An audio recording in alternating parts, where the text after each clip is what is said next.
My question is in regard to political civility.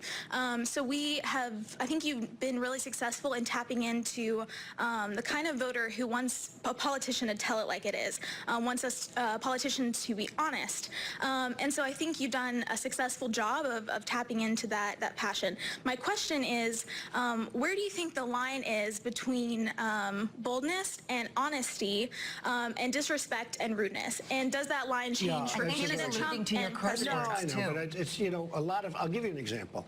One of the speeches, we're having a great time. I never said the word. I went like, I opened my mouth, and they go, all of your networks go, beep, and they thought I said this terrible word. I didn't say the word. That was a real bad word. I didn't say it at all, and the place But you whispered it, Donna. I never whispered it. You whispered the word.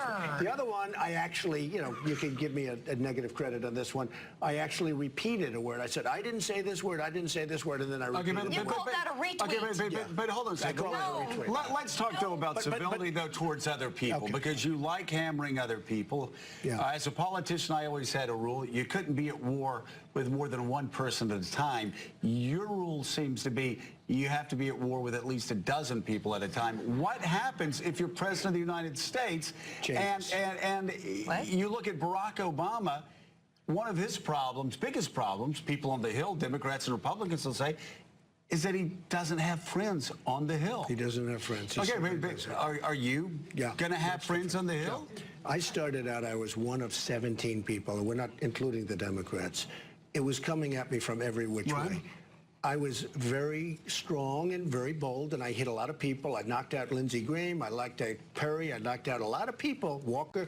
We knocked out a lot of people. You're still hammering people. And now I have to, because I still have six left. But if you knock everybody else out and you're president of the United States, then you have to deal with 535 people that are going to be hammering you every day. The problem, I have a great temperament. I have a great temperament. I think my biggest strength is... Jeb Bush would disagree. Jeb Bush, look. Lindsey Graham would disagree.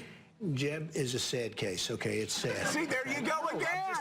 There you go again. I'm not saying that. I'm just saying it's a very sad thing. I said he's a low-energy person. Look, you walked right into that. In a year from now, people will respect what I did. I had Lindsey Graham. He was at 7%. After I hit him, he was at nothing, and he left the race. Now he's an angry person. I see him on television saying things. It's like, I mean, he's like an insane person. But you again, are you not proving we have to win.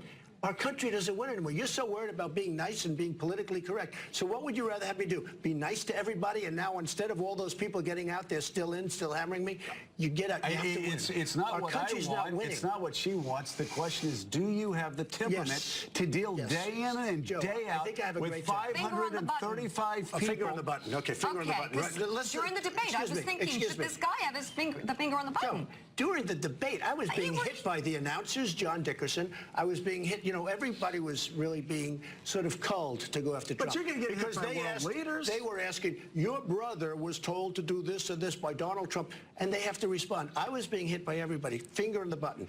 I'm the only one that said, don't go into Iraq. So don't tell me about finger on the button.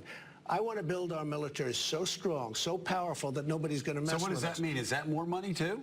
No, it's more money, but it's cheap compared to what we're doing right now. Nobody respects us right now. They don't respect us. But are you talking about bigger defense budgets? Because right now we're already spending. No, I'm talking about better negotiated defense budgets. Do you know that we're buying equipment that the generals and the colonels and the people in the field don't want? Because these companies have political contacts. So much of it has to do with the fact that I'm self-funding my campaign. I can do whatever I want. We're buying equipment that we don't even want because certain companies have better political skills.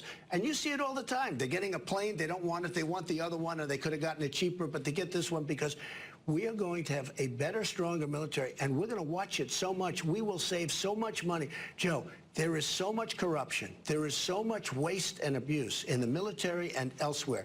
But we're going to build our military strong. It's the cheapest thing we can do.